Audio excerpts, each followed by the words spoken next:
Hello everyone, I hope you all are good, healthy and safe in your homes. So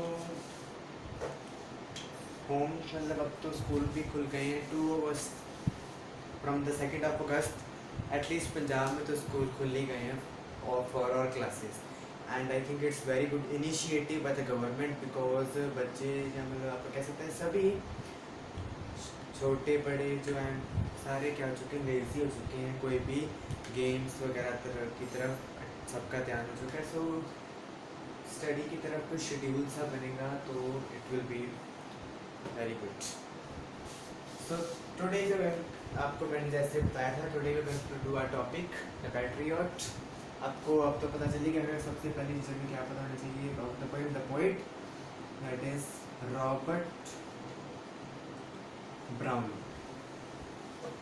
browning Victorian age का ये poet था इसको poetry में interest था शुरू के सालों में इसने कॉलेज वगैरह ये सब कुछ किया एंड देन ये पोइट्री की तरफ अट्रैक्ट हुआ और इसने ड्रामेटिक मोनोलॉग ज़्यादा लिखे अब ड्रामेटिक मोनोलॉग क्या होता है ड्रामेटिक मोनोलॉग मतलब उस पोएम के अंदर एक बंदा है उसकी कहानी बताई गई है उसकी स्टोरी बताई गई है लेकिन वो पोएट खुद नहीं है वो पोएट की कहानी नहीं है लेकिन पोएट एक बंदे के थ्रू किसी की कहानी बता रहा है सो द पैट्रियट मतलब देशभक्त तो पोएट क्या कर रहा है इस पोएम के थ्रू एक देशभक्त की कहानी हमें सुना रहा है वो खुद नहीं है लेकिन एक बंदे की कहानी हमें सुना रहा है through a medium through a person हमें सुना रहा है so just without wasting any time we have told you about the basic है ना सो इसके ये दो कॉन्ट्राडिक्टरी सिचुएशन दिखाई गई हैं a year before a year after year पहले उसी पैट्रियट उस वो देशभक्त बहुत बड़ा काम करके आता है उसकी प्रेज होती है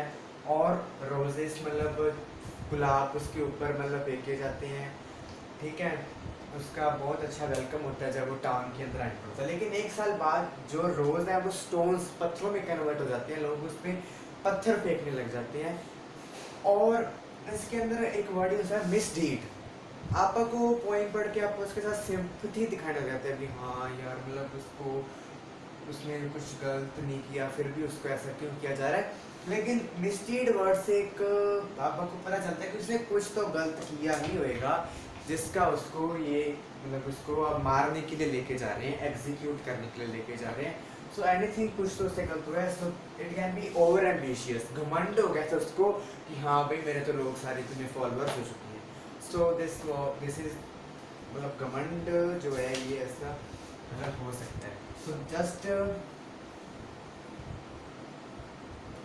I will tell you the basic year ago and year before.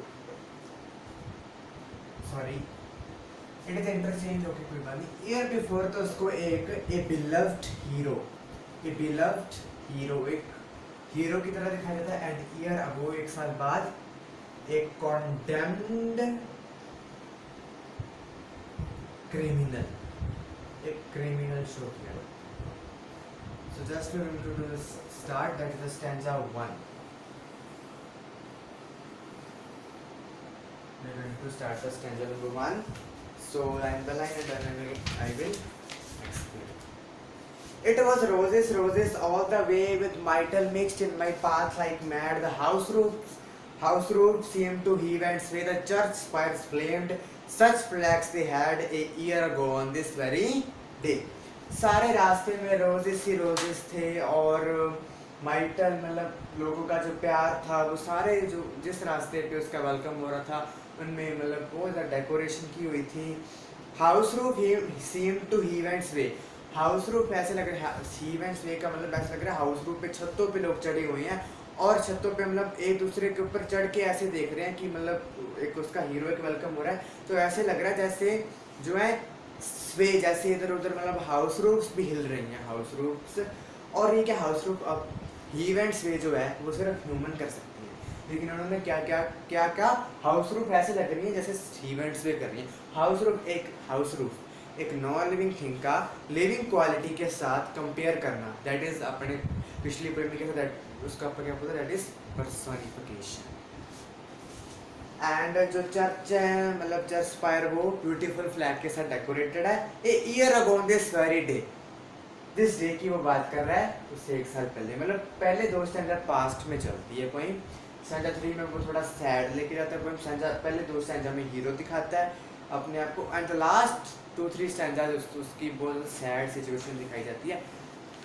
Stanza number 1 का जो क्या आएगा, heroic welcome of the patriot. Patriot क्या आता है, देश भक्त। Stanza 2, the air broke into a mist with bell, the old walls rocked with a crowd and cry. Had I said good fog, mere noise repel, but give me your son from yonder sky, they had answered, and afterward, what else? ऐसा लग रहा है जैसे जो है, मतलब इसके अंदर भी इसको हीरोइक वेलकम को ही आगे से आगे एक्सप्लेन किया गया है कि कैसे जो है पैट्रियट के आने पे जो लोगों ने उसका स्वागत किया। बेल ऐसे लग रही है, बेल से रैंक कर रही है, जैसे घंटियां बज रही हैं, जैसे उसकी आने की खुशी में। जो पुरानी दीवारें हैं बिल्डिंग्स की, वो ऐसा लग रहा है कि जैसे वो सारे क्राउड के साथ भरी हुई हैं, ऊंची ऊंची लोग चीख रहे हैं उसके लिए, पागल हो रहे हैं। और वो इतना ज़्यादा पागल हो चुके हैं, अगर वो जो पैट्रियट है ना, वो उससे उनसे ये भी कह रहे हैं ना, यॉन्डर स्काई, यॉन्डर स्काई मतलब वो वाली स्काई, ओवर देयर स्काई, वो वाली स्काई, वहाँ से मुझे वो सन ला दो। वो कहेंगे, वो भी ला देंगे, और क्या चाहिए, मतलब पैट्रियट कहेगा मुझे वहाँ से सन ला दो। लेकिन जो पीपल है वो कहेंगे एंड आफ्टरवर्ड व्हाट एल्स, वो तो हम ला देंगे, उसके बाद और क्या चाहिए तुम्हें, तुम बस बोलो। तो इसके अंदर एक आपने क्या किया था, बढ़ा चढ़ाकर बात को बोला। लोग तो ऐसे बोल रहे हैं जैसे उसको वो स्काई से सुन सच्ची में ला देंगे, लेकिन ये बढ़ा चढ़ाकर बोलना आपने कौन सा पॉजिटिव ऐसे किया था, that was hyperbole, HYPERBOLE। So standard 2 इसके अंदर फर्दर दिखाया गया है कि लव ऑफ द, है ना, लव ऑफ पीपल टुवर्ड्स, है ना। Stanza number 3, alack it was I who leaped at the sun to give it my loving friends to keep, not man could do have I loved and done, and you see my harvest what I reap this very day, now a year is run। मतलब वो एक आपको Greek mythology की story थी, उसके अंदर एक बंदा था हिराकस, वो जेल में था, लेकिन उसको क्या गॉड ने पंख दे दिए।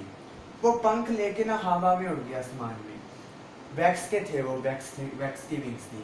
तो वो इतना ज़्यादा उससे, मतलब वो उसको घमंड हो गया कि देखो गॉड ने मेरी हेल्प की।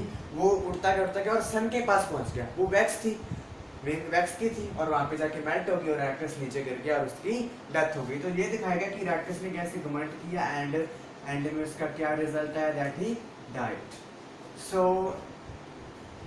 अब इससे थोड़ा पता चलता है ये माइथोलॉजिकल रेफरेंस क्यों दी गई है इस पोएम के अंदर, बिकॉज ये दिखाने के लिए कि शायद पैट्रियट जो है वो भी ओवर एम्बिशियस हो गया था। स्टैंजा 3 के अंदर वो कहता है कि जो मैं ही था जो सन के बारे में सोच रहा था कि हाँ भाई लोग ले आएंगे, मतलब मैं ही था जो लोगों के बारे में सोचता रहा कि मैं इनका भला करता हूँ, देशभक्त हूँ, लोगों की सेवा करूँगा।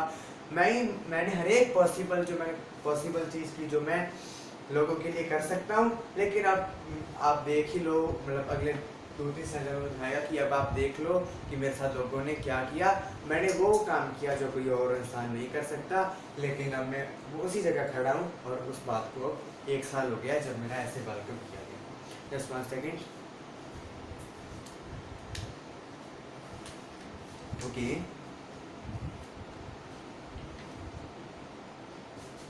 स्टैंजा 3 के अंदर regret of patriot, sad tone।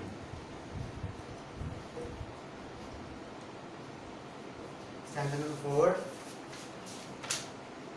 there's nobody on the housetops now, just a palisade few at the window set for the best of the sight is all allowed at the shambles gate or better yet by the very scaffolds would die true। अब घरों की छतों पे कोई नहीं है, पहले window से लोग जाके देखते थे, लेकिन अब विंडोज पे कौन बैठा है, पैलसिड मतलब जिनको पैरालिसिस वगैरह हुआ है। जो पैरालिसिस होता है कि पूरी बॉडी या बॉडी का जो कुछ पार्ट है वो मतलब शेक करता रहता है, मतलब पैरालिसिस, आप यू नो वेरी वेल।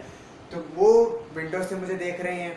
आज जो लोग पहले मेरा स्वागत कर रहे थे, आज वो मेरे से मतलब मुझे वो मारने के लिए लेके जा रहे हैं, ठीक है, पुलिस वाले जो भी उसको मारने के लिए लेके जा रहे हैं। और लोग आगे भागते जा रहे हैं, आगे मतलब ऊपर छत, मतलब वो ये देखने के लिए जा रहे हैं कि हमें कहाँ से बेटर, जब इसको मारेंगे, ठीक है, गले में वो डाल के फंदा डाल मारेंगे, तो बेस्ट व्यू, सबसे अच्छा व्यू सबसे कहाँ मिलेगा, फोटो वगैरह, मतलब जो भी ह्यूमन नेचर है। आप बाहर जाएं कहीं, या गुआंढियों में या कहीं भी पड़ोसियों में ऐसा कुछ हो, तो आपका सबसे पहले देखने की हाँ सबसे मतलब बेस्ट व्यू कहाँ से दिखेगा लड़ाई का, ये वगैरह वगैरह, तो वही बेस्ट व्यू के देख रहे हैं। शैम्बल्स गेट, इसमें अकॉर्डिंग शैम्बल्स गेट होता है वो जगह जहाँ पे लोग खड़े होकर जो पब्लिक हैंगिंग है उसको देखते हैं। तो लोग भागे जा रहे हैं कि शैम्बल्स गेट कहाँ पे खड़े कि बेस्ट व्यू मिले हमें। बट अगर इस स्कैफोल्ड क्या आता है, स्कैफोल्ड इज ए प्लेटफॉर्म जिस जहाँ पे उसको हैंग किया जाएगा। सो सारे मतलब क्या कहते हैं ऐसे भागे जा रहे हैं लोग, वही लोग जो उसका इतना अच्छा वेलकम कर रहे थे 1 साल पहले। स्टैंजा नंबर 4 ये क्या शो करता है, present condition of him.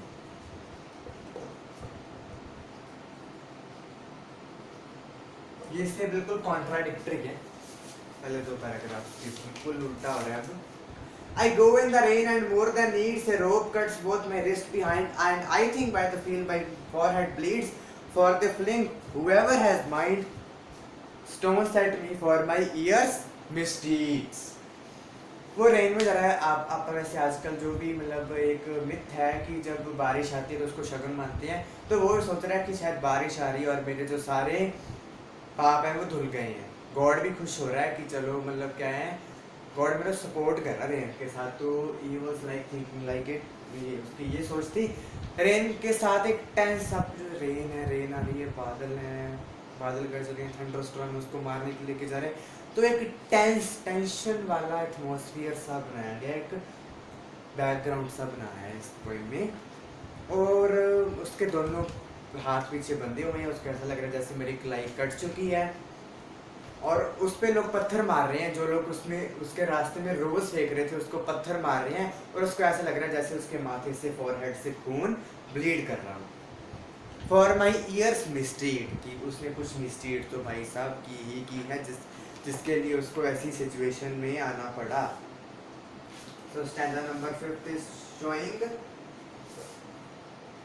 his way to execution to death. Stanza number 6. Stanza number 6. Thus I entered and thus I go. In triumphs people have dropped down dead, paid by the word, but those who owe me God might question now instead. It's God shall repay, I am safer so.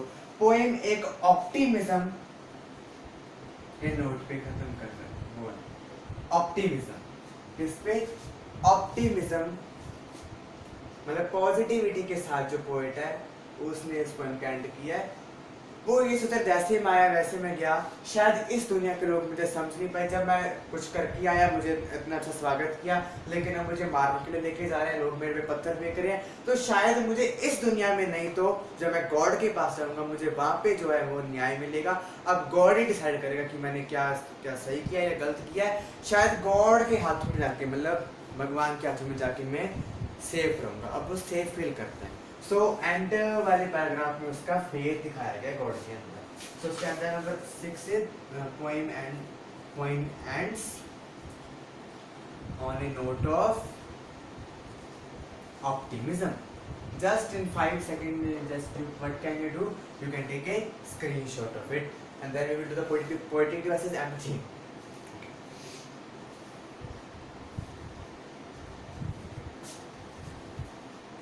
Okay.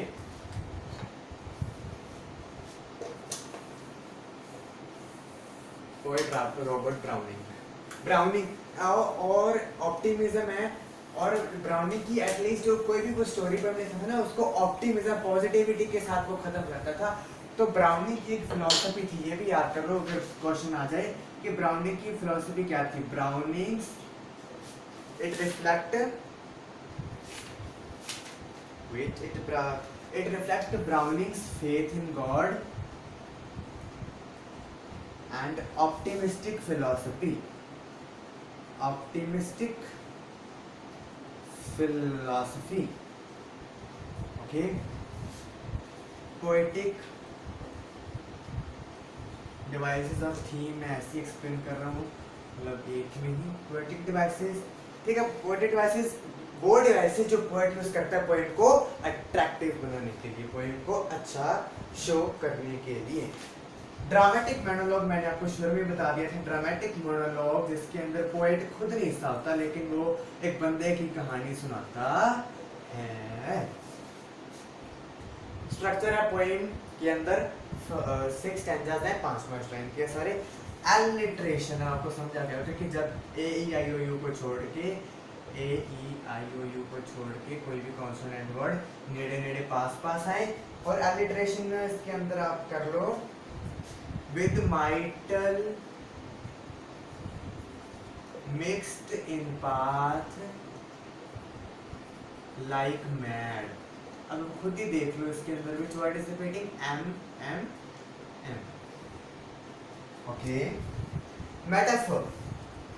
Metaphor है कि वो directly उस चीज को नहीं दिखाएगा। अब directly तो नहीं दिखाएगा कि उसका बहुत अच्छा वेलकम किया जा रहा है और एंड में उसका बहुत बुरा किया जा रहा है। रोज इसमें क्या रिप्रेजेंट करती है, roses, love, stones, hate, this is the metaphor.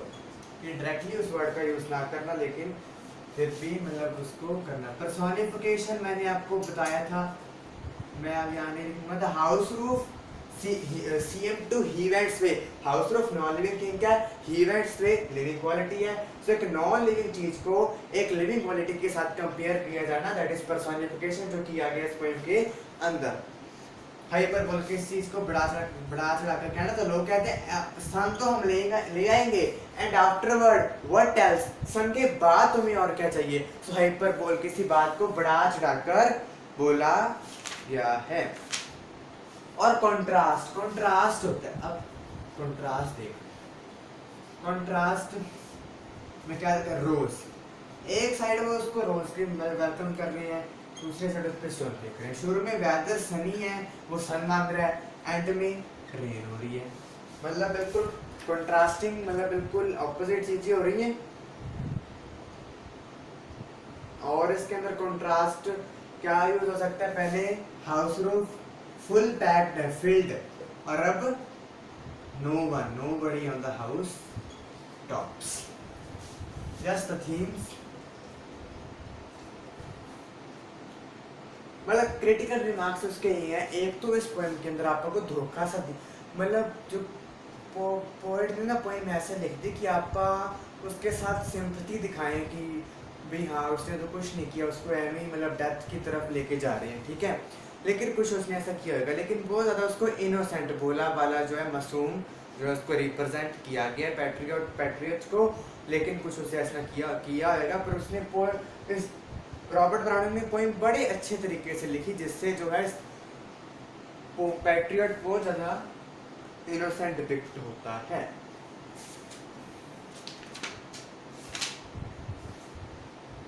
Public फिकलनेस, ये आप आज के ह्यूमन नेचर में भी देख सकते हैं। अपना कोई दोस्त या कोई भी है, आप उसको 100 काम बोलेंगे, वो 99 सही काम करेगा ना, आप उसको कुछ नहीं कहेंगे ना, आप कहेंगे कि सही क्या है, आप कहेंगे बुरा किया। वो एक गलत काम करेगा ना, आप उसके पीछे पड़ जाएंगे, तू आ नहीं किया, तुमने ये नहीं किया, तुमने सही नहीं किया, यू आर मतलब फेक, यू आर नॉट, मैं धोखेबाज हो जाए, ये वो ये कुछ भी। उसने एक काम नहीं किया, आप उस पर लास्ट में गाने लग जाएंगे, आप उस पर बिना बात के बोलने लग जाएंगे कि यू है मतलब तुमने मेरा साथ नहीं दिया।